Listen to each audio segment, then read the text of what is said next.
disebut bahwa ibu kota adalah pemerintah daerah, ibu kota negara dalam bentuk badan otorita. Nah, ini yang melanggarnya karena pemerintah daerah adalah hanya bisa berbentuk provinsi, kabupaten, atau kota. Tidak bisa berbentuk badan otorita. Itu pertama. Kepemilikan lahan Indonesia itu ada di pemerintah daerah. Apakah itu kabupaten atau kota?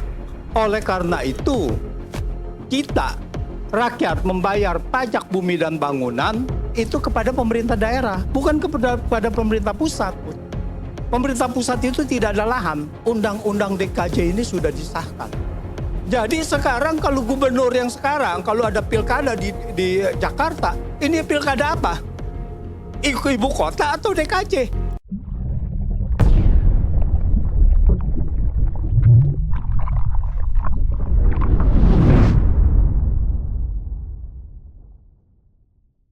Selamat malam, salam sejahtera untuk kita semua, salam akal sehat, itu yang penting.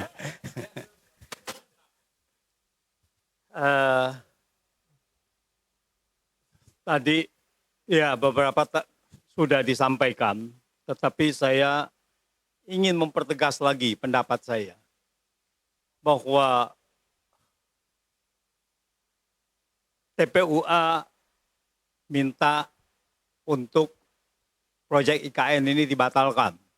Cara membatalkannya ada beberapa cara.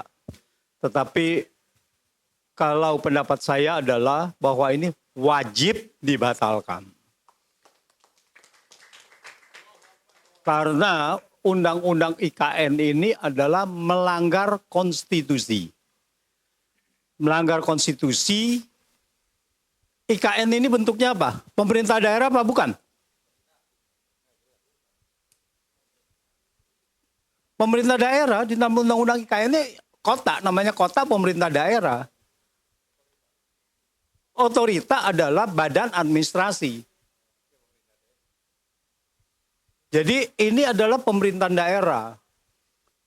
Disebut bahwa ibu kota adalah pemerintah daerah, ibu kota negara dalam bentuk badan otorita.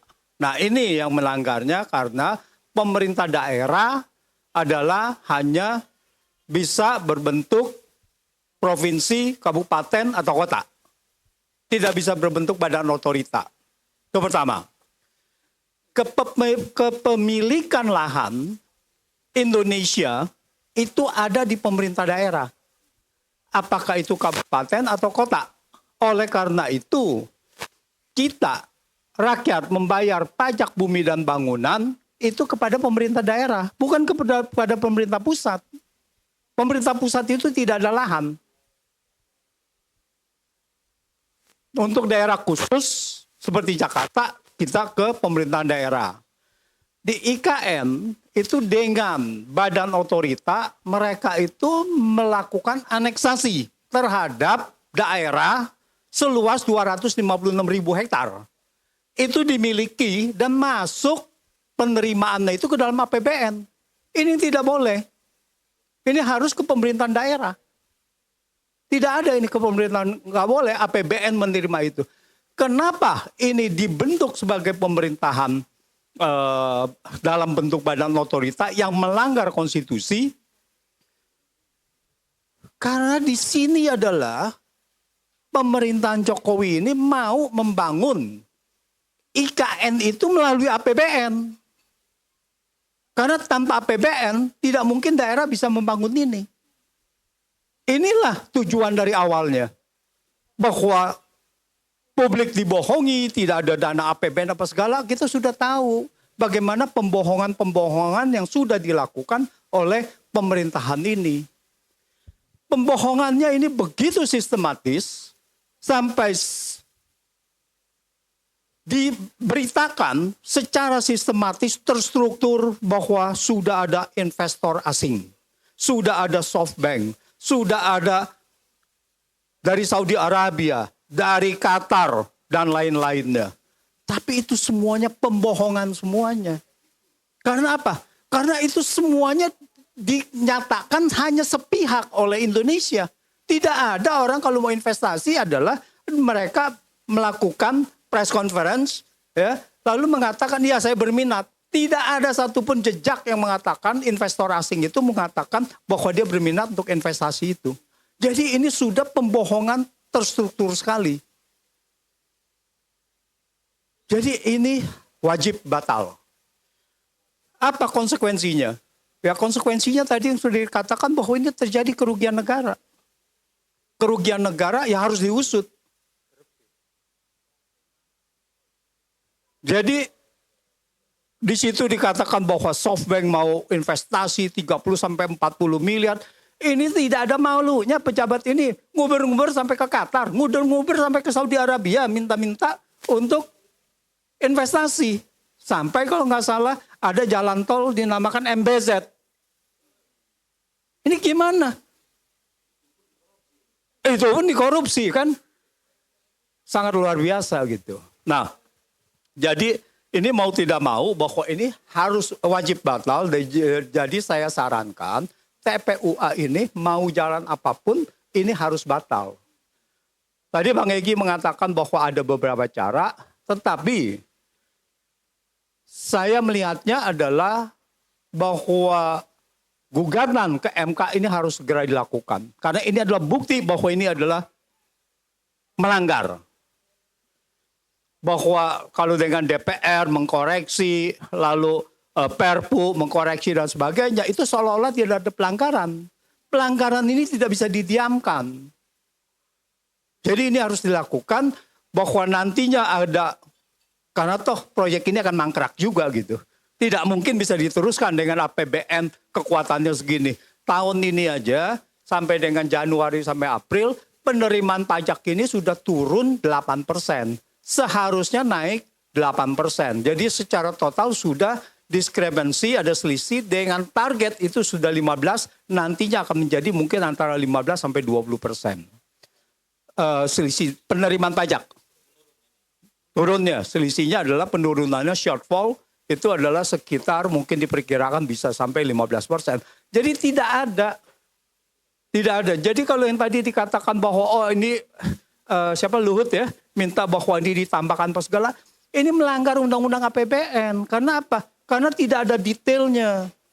Karena apa? Undang-undang APBN itu setiap pengeluaran di dalam APBN harus sudah dirinci unit organisasi dan fungsi dan program. Jadi ini tidak ada gitu. Masa seenaknya aja, oh ya ini tinggal ditambahkan, nggak ada. Seperti juga waktu itu Bansos. Bansos itu tidak ada dananya. Harusnya adalah melanggar konstitusi gitu kan. Karena melanggar undang-undang APBN gitu. Ya, jadi merugikan keuangan negara.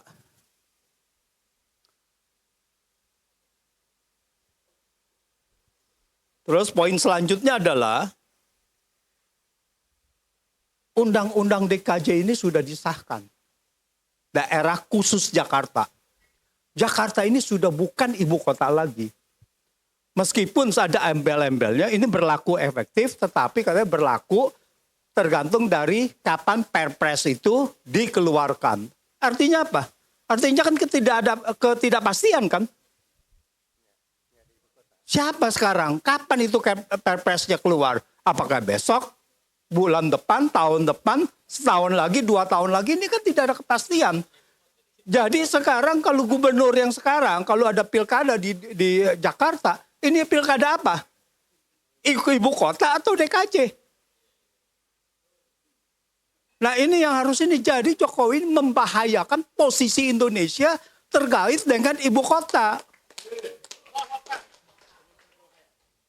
Dan letak ibu kota ini sangat strategis, semuanya harus ada di situ gitu.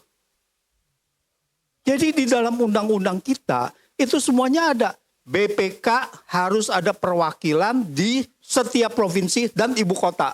Jadi dia punya berdirinya itu harus di ibu kota. Beberapa institusi negara itu harus ada di ibu kota. Sekarang kalau ibu kota IKN-nya sudah harusnya secara undang-undang dia sudah berlaku. Tapi kemudian Perpres mengatakan baru berlaku setelah Perpres, yang mana lebih kuat? Kan undang-undang lebih kuat, Perpres kan tidak kuat. masalahnya gitu. Jadi undang-undang ini sudah mengatakan bahwa undang-undang IKN ini sudah berlaku. Ini siapa yang mengatur negara ini bisa ke undang-undang gitu dibilang bahwa Perpres akan lebih kuat dari undang-undang gitu. Undang-undang ini diatur Perpres gitu. Jadi ini sudah negara ini sudah amburadul sekali di bawah pemerintahan Jokowi gitu. Jadi tidak bisa tidak bahwa ini harus dibatalkan dan Jokowi termasuk di dalam UIKN ini harus dimintakan pertanggungjawabannya gitu kan. Kapanpun apakah dia masih menjabat atau setelah menjabat, saya rasa ini semuanya harus digugat dan TPUA ini saya harapkan juga mempunyai akan mengadvokasi untuk hal ini penegakan kedaulatan dari kita punya hukum. Terima kasih.